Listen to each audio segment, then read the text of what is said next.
Good morning, good morning. Do, do, do, do, do, do. Good morning. Good morning to you. Good morning. Thank you for being here. I love doing a daily dose of joy. I love it. I love it. It gives me this positive point of focus to start my day using these wonderful microdosing habits that have helped me so much and been so fun and been so comforting and been so just so good to me. So it feels good to share them.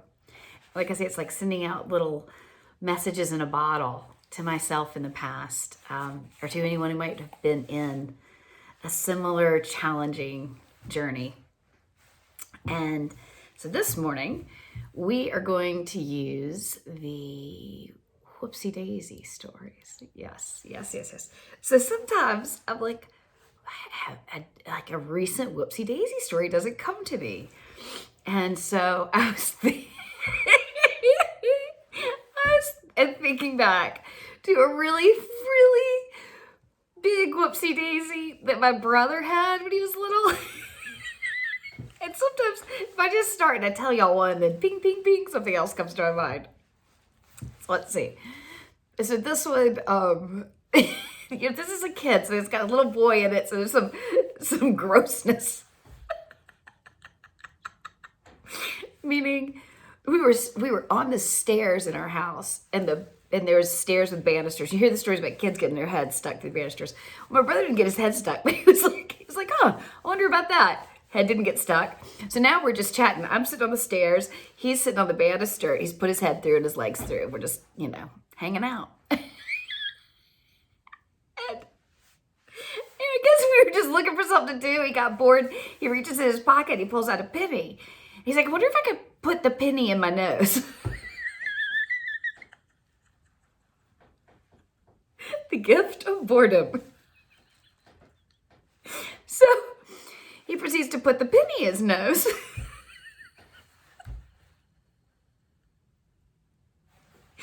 then he's like having trouble getting it out. Because it kind of like went in. But then like, how do you like maybe we needed tweezers. If we had been an adult, maybe we would have thought of that. But he just kind of kept poking around. Kept poking around his nose. And then all of a sudden he's like, and he looks real startled and he kind of sputters and coughs. He goes, it went down the wrong way, and he had swallowed the penny.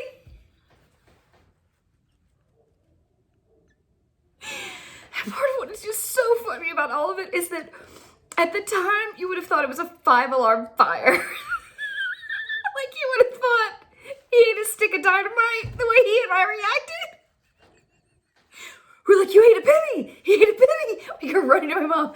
He ate a penny! He ate a penny! He ate a penny!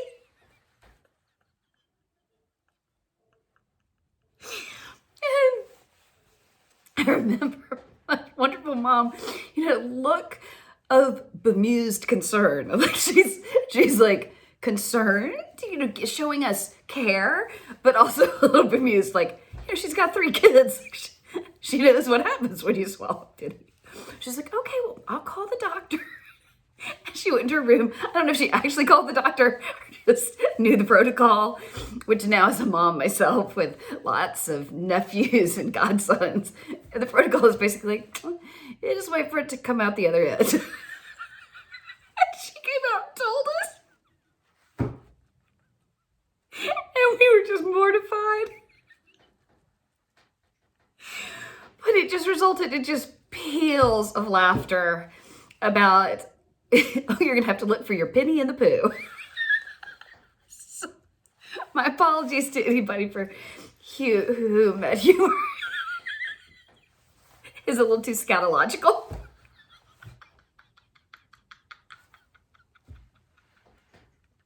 But that's one of the earliest Whoopsie Daisy stories I have and remember. Penny in the Pooh story.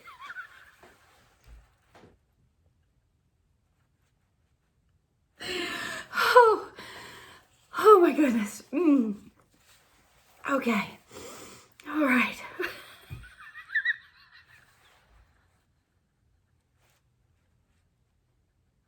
So, yep, and see, just like I said, as soon as I told one, it started laughing. It gets my brain dosed up. It starts firing and finding other similar pathways. It takes me to another, like, ooh, like almost don't want to tell you, sort of shame on me, Whoopsie Daisy story. So I was the older sister, and one of my brothers is just, oh gosh, like a little over a year younger than me. And we would throw pennies in the pool and we would dive for the pennies. And I don't know if I told him the story or something. There was kind of an urban legend going around, and we were both a little bit afraid of the drain at the bottom of the pool. Like, where does all that water go? How is there a drain down there? How come the water stays in when there's a drain down there? What's going on with that drain down there? And, and then further into the field, could a shark come out of that drain? Could an octopus come out of that drain? Could a kraken come out of the pool drain? And why we didn't just ask our parents, like, can you show us where this drain goes? Or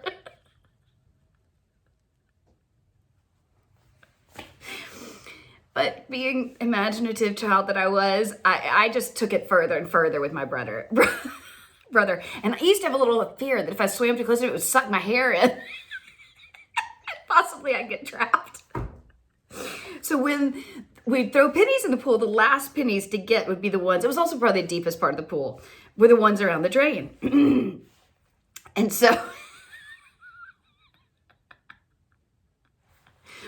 I realized the whoopsie daisy was that I had sort of teased him and spooked him about it so much that he wouldn't go get them, the ones that were close to the drain. But at some point, I had spooked myself so much. And that's where the hair thing is like, I remember like going down, putting my hair in a ponytail and swimming down the beach. Like, that's not good enough, putting it in a bun. And then the whoopsie daisy was I'd actually scared myself. Whoopsie daisy. Oh, the power of a child's imagination. And the stories about pennies. Whew, okay. Well, those are whoopsie daisy stories for our morning. I hope it inspires you to ping around in your hippocampus, finding a memory or a tale. And you would be surprised. Just trust me, try it, play with it. Call your mom, call your brother, call a friend and say, do you remember this? And just let yourself tell the story. And the part of these stories is they could be embarrassed. There could be a little bit of embarrassment or a little bit of fear. And it's okay to refer to that. But the intention is we are wiring in to these things that might have been embarrassing or uncomfortable or startling, that there is also a humorous side to it. It's almost like every gray cloud has a silver lining. Almost every inconvenience has a whoopsie daisy story if you look closely enough. And when you're starting out, it's all right if you can even just make it up. You could call them and tell them mine. Just play with it, because as soon as you start letting your brain hold things more loosely, you start to shift your focus all the time. So that when you see things, it becomes easier and easier. Instead of reacting from alarm and can chemistry, you can take it in, deal with, there may be some disappointment or some feelings, but pretty quickly you can get a bounce back into finding the angle, finding the whoopsie daisy. So I hope you'll give it a try. I can sometimes resist doing the whoopsie daisy stories with you guys. Like this morning I was like, well, I don't have one in recent memory. And so it took me a little while to go, what do I, because I also don't want to necessarily retell y'all ones I've told you, although that would be fun too. I definitely do that with friends and family. And it's actually a great idea, especially when you're starting out. But as soon as I sat down and told y'all one, the resistance left, and it was like, now I'm just like, oh, I could go on. Oh, there's that one. And I'm enjoying laughing. So give it a try, the whoopsie daisy stories. Y'all, tell your kids your whoopsie daisy stories. They flippin' love it. Yeah, to see our vulnerability, to see where our brains might have been like is, some of my son's favorite stuff. All right, I hope y'all have a wonderful day. But first, let's take 3 solidarity breaths that we paused for fun and play.